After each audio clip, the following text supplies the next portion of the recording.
got the goat the next day, set it up, and we started. And you picture a golden road going up in the sky, and because I'm Christian, I picture the Lord is up there. And I picture myself walking up into the arms of the Lord, and I picture him put his arms around me when he does it, and I get a chill inside of me, and I know it's right. So I did that. And I'm kind of asking for a way to knock this goat down. So it comes to me that probably there was this one picture that we have of like St. Michael the Archangel. He's got this sword there like that. So I got that picture in my mind, and I kind of sent it over with my mind to where the goat was. In my mind, I pictured that St. Michael got this sword and was going through the goats and knocking it down to the ground. And I got that, and so inside of me, you can't even breathe. You're going like, and you believe it. And after about 15 minutes, I said, Lenny, you better go see. I don't know for sure. Because the goat was in a different room. I couldn't, it was 100 feet away, yeah. I couldn't see it at all, no. I never saw it till afterward, I never saw it. He said, oh, it's down. I said, oh, cool, we did it. That was it, so I wanted to do it. So they wanted to do that test again, and they wanted me to kill the goat. They wanted to take the extreme, kill the goat. Yes. Yeah, but let me just interrupt. Why did they, wasn't that kind of good enough? That's pretty amazing. So why did they want to go one step further and kill the goat? I met with a bunch of military people, and I guess they thought you could, whatever.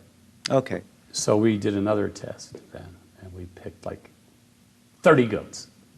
I says, and what you want to do is you want to put a number on the goats. He says, you pick the goat and you pick the number, and I'll drop the goat.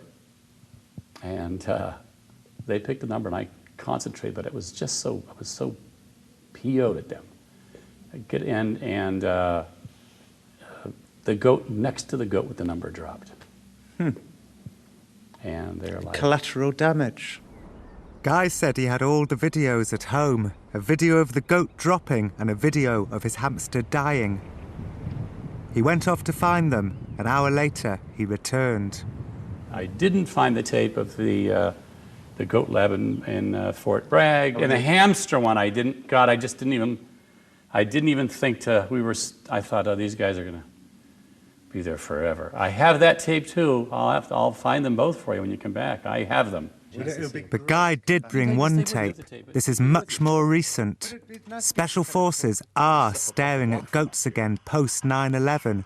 They secretly sent 3 soldiers up to Ohio to stare at a local goat at a veterinary surgery near Guy's house.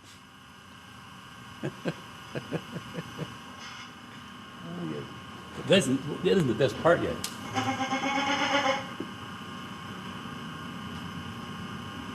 So these are Special Forces guys here. Yeah. Listen, watch it. I don't know when it starts out. I was surprised.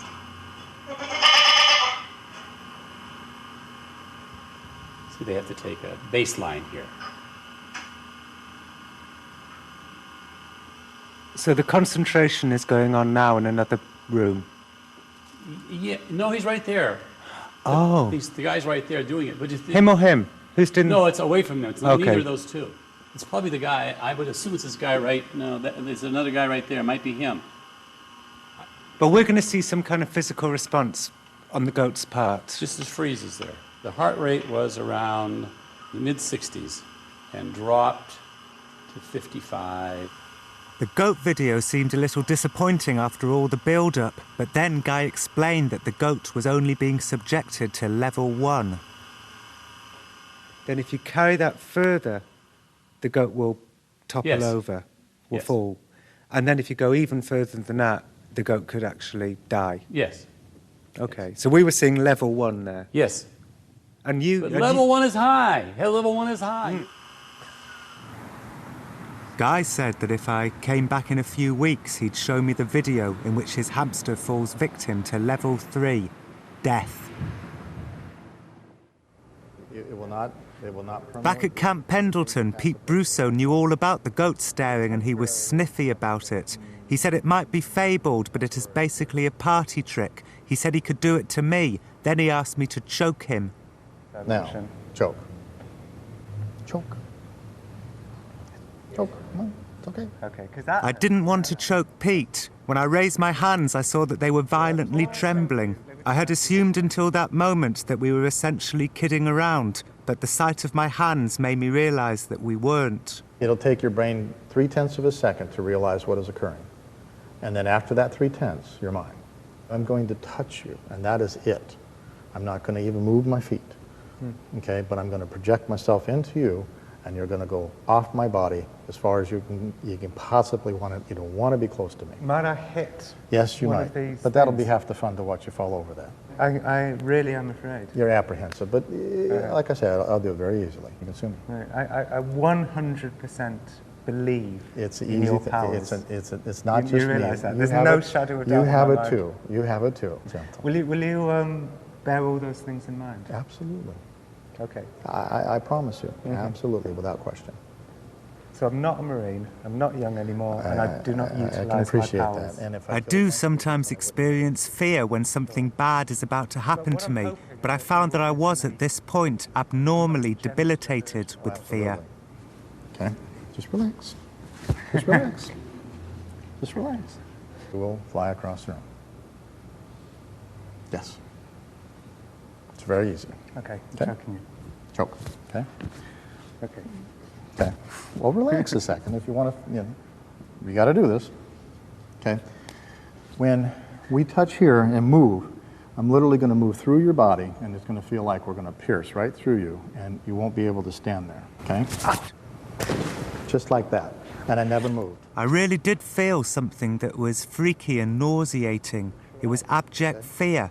Pete said this was because he was projecting his thoughts into my head. So when I was clearly a little afraid of you before you started doing that stuff, was that my own? No, that was me. That was you. That was a lot of me taking hold of a very little gift you gave me. Vulnerable, the fact that I, as much as I You tried were to more disguise concerned about it. You were my- concerned about it. So let's make sure he's really concerned about it. Okay. We'll make sure that it really is bad. Okay. The matter of thought projection. It just I gave you the thought and you ran away with it. You were good at it. Pete said I was the Iraqi insurgent being sprayed with the fountain of blood emanating from the neck of his friend.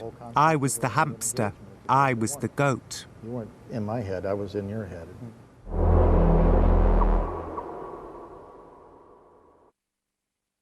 I got it. The blues, man. I got 3 shows tonight, man. We're gonna have some fun till 5 o'clock. I say you and me and her. I say us. I say us makes white and black. And it's not a day we don't get it wrong. We get along whatever you say. And we won't belong to let get my fire. Turn the black as black as gray. Turn the black as black as gray.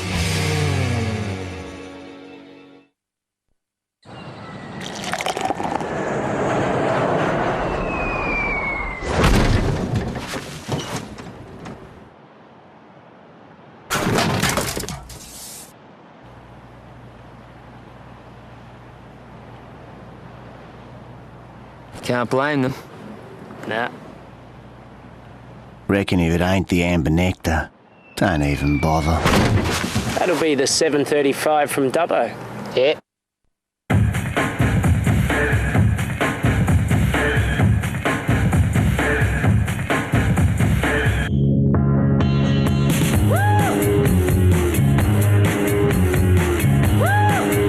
I know y'all know what I'm talking about. Don't be looking at me like that now. I see ya. Come on. I see ya. Get busy with it. Make it on down. I see you, baby. Shaking that ass. Shaking that ass. Shaking that ass. Shaking that ass. Bergman, Bogart, classic. I can't believe you think that Casablanca's a better film than The Godfather. Easily. It's got some of the best lines in any movie ever. Here's looking at you, kid. I'd rather look at Marlon Brando acting his socks off. Come on, I think he had the socks in his mouth. I couldn't understand a word he said. Well, I think you'll find he won an Oscar for it. The award for best mumbling goes to... But Casablanca, now what an ending. Yeah, that was the best bit in my view, when it ended. The Times. Now compact Monday to Saturday. Join the debate. Inside every copy of the new compact Saturday Times this weekend, don't miss a free DVD of the award-winning film Paris, Texas.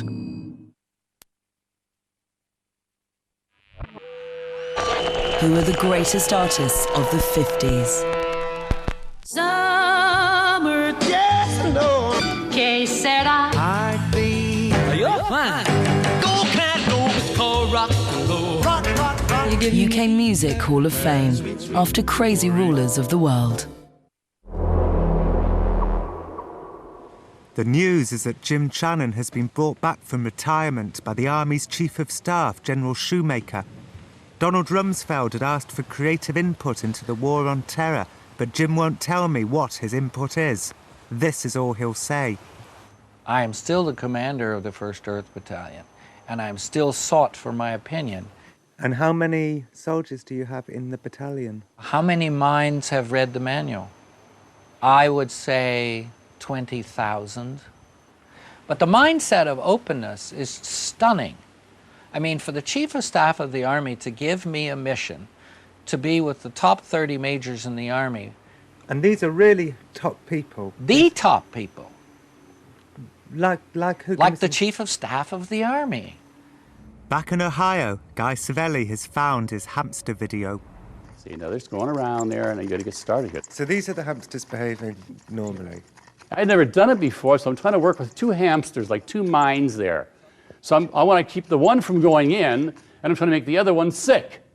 The object is to keep them out of the wheel. I would try to work on both of them separately, which I think is very hard to do. Make one feel sick and keep one out of the thing. And you try to split your mind to do that. You concentrate like you do. It's kind of like,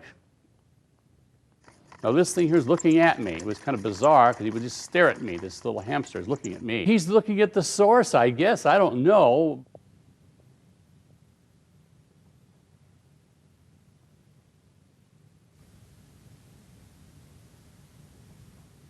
Like a bit more, you know what I mean? More like. See, look at this. And there he's down. There he is underneath right there. There he is right there. I'm accomplishing the task I wanted to do.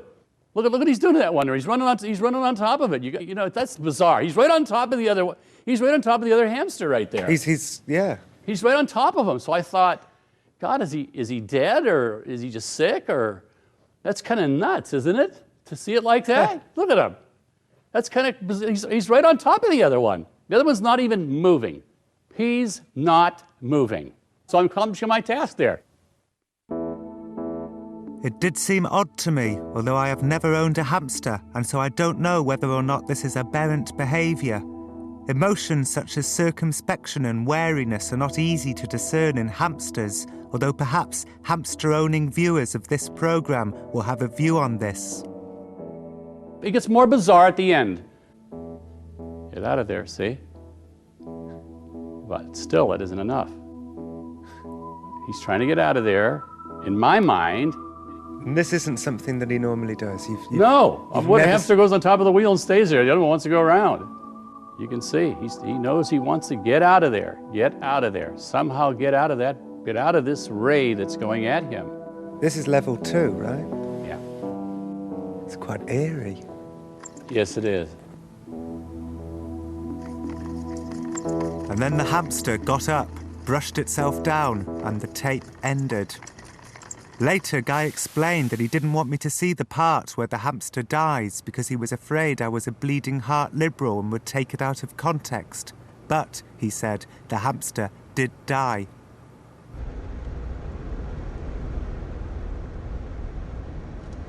In the summer of 2004, Guy called me. He said Special Forces had requested he travel covertly to Fort Bragg with an animal. Guy wouldn't tell me what kind of animal, but he said it was small and cheap to purchase, so I assume it was a hamster.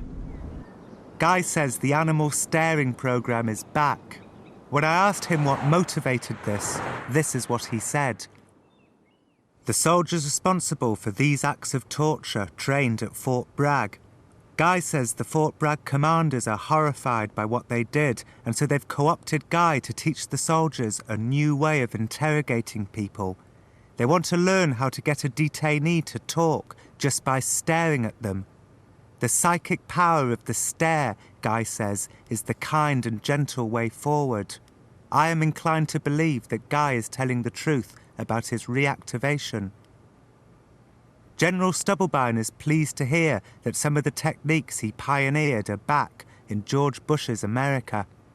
If you take a pendulum from a clock and you move the pendulum way out here and then you let it go, what does the pendulum do? It comes way back over here, okay? My guess is that I had taken things out too far, and when you let the pendulum go, it swung back, way back over here, and now pieces of them are being resurrected on somewhere out here. Can you afford to get stale in the intelligence world? The answer is no. You cannot afford to miss something. If you don't believe that, take a look at 9/11 and airplanes that were taking off but not learning how to land, okay? And where did that information get lost? You cannot afford to miss something when you're talking about the intelligence world. That's the story. It's the story of the creativity of an institution you would expect to be the last one to open its mind to the greater realities. But soon I would discover that some of Jim's ideas are being applied in Iraq and Guantanamo Bay in the most horrible ways.